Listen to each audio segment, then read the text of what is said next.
আমারও দেশেরও মাটিরও গন্ধে ভরে আছে সারা মন, শ্যামল কোমল পরশ ছাড়া যে নেই কিছু প্রয়োজন। প্রাণে প্রাণে যেন তাই তারি সুর শুধু পাই, প্রাণে প্রাণে যেন তাই তারি সুর শুধু পাই। দিগন্ত জুড়ে সোনা রং ছবি খেলে যায় সারাক্ষণ, আমারও দেশেরও মাটিরও গন্ধে ভরে আছে সারা মন, শ্যামল কোমল পরশ ছাড়া যে নেই কিছু প্রয়োজন। বাতাসে আমার সবুজ স্বপ্ন দুলছে, কণ্ঠে কণ্ঠে তারই ধ্বনি শুধু তুলছে। বাতাসে আমার সবুজ স্বপ্ন দুলছে, কণ্ঠে কণ্ঠে তারই ধ্বনি শুধু তুলছে। গানে গানে আজ তাই এই কথা বলে যাই। আসলে কবি সাহিত্যিকরা বাংলার রূপ, বাংলার প্রকৃতি, বাংলার বৈচিত্র্য দেখে এভাবেই হয়তো বিমোহিত হয়েছে, মুগ্ধ হয়েছে। আসলে বাংলার রূপ, বাংলার বৈচিত্র্য, বাংলার নদী, বাংলার ঘাট, বাংলার পথ, বাংলার প্রান্তর মানুষকে আকৃষ্ট করে বারংবার।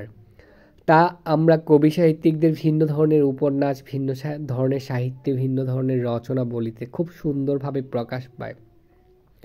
আসলে প্রকৃতি হচ্ছে খুব বড় একজন কবি, আর এই প্রকৃতি মানুষকে কবি সাহিত্যিক গড়ে তোলে। আপনি যখন প্রকৃতির কাছে যাবেন, আপনার আনমনেই মনের মধ্যে থেকে হয়তো কোনো গান ভেসে উঠবে। এই যে নদীর ঢেউ, তখন একটা গান মনে পড়ে যায়, সর্বনাশা পদ্মা নদীরে। অথবা এই যে চরের মধ্যে ভিন্ন ধরনের গাছপালা, লতা গুল্ম যখন আপনি দেখতে পারবেন, আপনার অদ্ভুত ভালো লাগা কাজ করবে। কাশফুলের মাঝে কলমি লতা দুলে আছে একটা চরে। এটা চরটা হচ্ছে অথবা মানুষের যখন কলতান, মানুষের ভিড়ে আপনি যাবেন, আপনার মনটা অটোমেটিকলি ভালো হয়ে যাবে। সর্বনাশা পদ্মা নদীরে তোর কাছে শুধাই, তোর কি রে আর কুল কিনারা নাই। এই যে নদীর ঢেউ বারংবার আছড়ে পড়ছে তীরে, মানুষগুলা ট্রলারটাকে বারবার ছাড়ানোর ট্রাই করছে, কারণ এখানে বালুর চর। নদী ছুটে চলছে, ঢেউ এসে নদীর গায়ে বা ট্রলারের গায়ে ছলাৎ ছলাৎ শব্দ করছে। বাংলার এই রূপ বৈচিত্র্য আপনাকে অন্য জগতে নিয়ে যাবে বা অন্য এক রকম প্রশান্তি দিবে। এই জন্যেই হয়তো বাংলার কবি সাহিত্যিকরা খুব সুন্দর রচনা করে গিয়েছেন সাহিত্যে। বা পৃথিবীতে এরকম প্রকৃতি নিয়ে প্রকৃতি নিয়ে যত ধরনের গান, রচনাবলী বা উপন্যাস রচিত হয়েছে, পৃথিবীর অন্য কোনো দেশে এত গান প্রকৃতি নিয়ে রচনা হয়েছে কিনা আমার জানা নেই। এখানে হচ্ছে নদীর মোহনায়, এটাকে আমরা পাক বলি, বা নদীর স্রোত, দু তিনটা নদীর স্রোত মিশ্রণ। এখানে মাছের অনেক বিচরণ আছে, কারণ এখানে ঘূর্ণি খাচ্ছে। এই ঘূর্ণিগুলোর মধ্যে মাছের খাদ্য খুব বেশি উৎপাদন হয় এবং বড় বড় মাছ এই ঘূর্ণিগুলোর মধ্যে থাকে। এখানে পাশে চর জমেছে বা চর পড়েছে, চরে ভিন্ন ধরনের কাশফুল ফুটে আছে, যেহেতু শরৎকাল ছিল, স্নিগ্ধ নদী। আসলে ঘোরার জন্য শরৎকালটাই আপনার বেস্ট। আকাশে থাকে নীল, নদী থাকে শান্ত, আর থাকে কাশফুলের সমারোহ নদীর পাড়গুলাতে। আর এই রূপ দৃশ্যপট আপনি আর কোথায় পাবেন? চলতে চলতে হঠাৎ যখন এই কাশফুলগুলো আপনি দেখতে পারবেন, তখন আপনার মনের মধ্যেই অন্য ধরনের এক প্রশান্তির দোল দিয়ে যাবে। এই জন্যেই সবুজ শ্যামল বাংলার রূপে বিমোহিত হয়েছে কবি, আকৃষ্ট হয়েছে মানুষ। প্রকৃতিপ্রেমী মানুষ হিসেবে এই দৃশ্যগুলোকে কাছ থেকে দেখার সুযোগ আমি বারংবার অপেক্ষা করে থাকি দেখার জন্য। এদিকে দুটো বক বসে আছে খাদ্যের সন্ধানে। আসলে রিজিক বলেন, যাই বলেন, এটা এক অদ্ভুত। এখানেও কাশফুলের মেলা বা সমারোহ বসেছে, অসংখ্য কাশফুল ফুটে আছে নদীর তীরবর্তী চরগুলাতে। ওদিক দিয়েও নদী, এদিক দিয়েও নদী, মাঝখানে একটা চর। এটা হচ্ছে কুমিল্লার কিছুটা অংশ পড়েছে, পুরোটাই কুমিল্লা পড়েছে। কি জায়গাটার নাম কি সেটা আমি জানি না।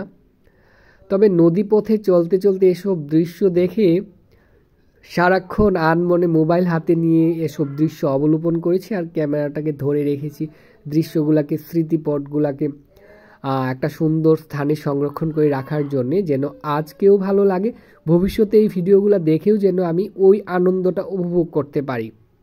আসলে আপনার দৃশ্যপটের মেমোরিটা হয়তো কয়েকদিন থাকবে, বাট স্মৃতিটাকে অনেক দিন ধরে রাখার জন্যে আপনার এরকম ভিডিও করে রাখতে পারেন অথবা ছবি তুলে রাখতে পারেন। এটা আপনি আমৃত্যু পর্যন্ত আপনাকে দেখবেন আর সেই দৃশ্যগুলোতে আপনি হারিয়ে যেতে পারবেন। আর আমি যেটা করি সেটা হচ্ছে আমার পেজেও এই ভিডিওগুলো দেই, সাথে সাথে আমি ইউটিউব চ্যানেলেও দিয়ে দিই।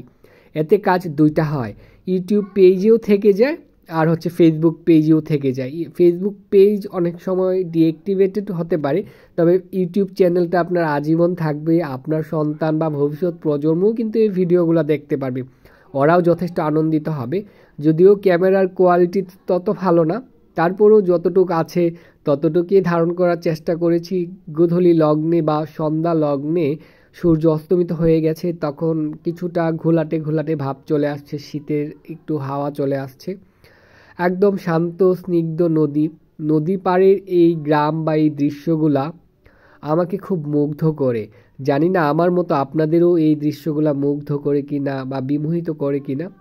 আসলে আমরা যারা প্রকৃতি পছন্দ করি বা প্রকৃতির সান্নিধ্যে যেতে পছন্দ করি, তাদের জন্যে ঢাকা থেকে খুব একদিনের স্বল্প সময়ের ট্যুর হতে পারে ঢাকা চাঁদপুর যাত্রা।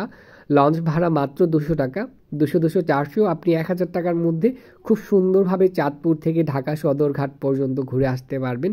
আপনি চাইলে আপনার পরিবার পরিজন নিয়ে চাঁদপুর থেকে ঢাকা সদরঘাট পর্যন্ত একটা ট্যুর দিতে পারেন। ফ্রাইডেতে অনেক পরিবারকে আমি বা অনেক কাপলকেও আমি যেতে দেখেছি লঞ্চে করে। খুব সংক্ষিপ্ত না, আবার খুব 2, 2.5, 3 ঘন্টার একটা 4 ঘন্টার একটা জার্নি হয়।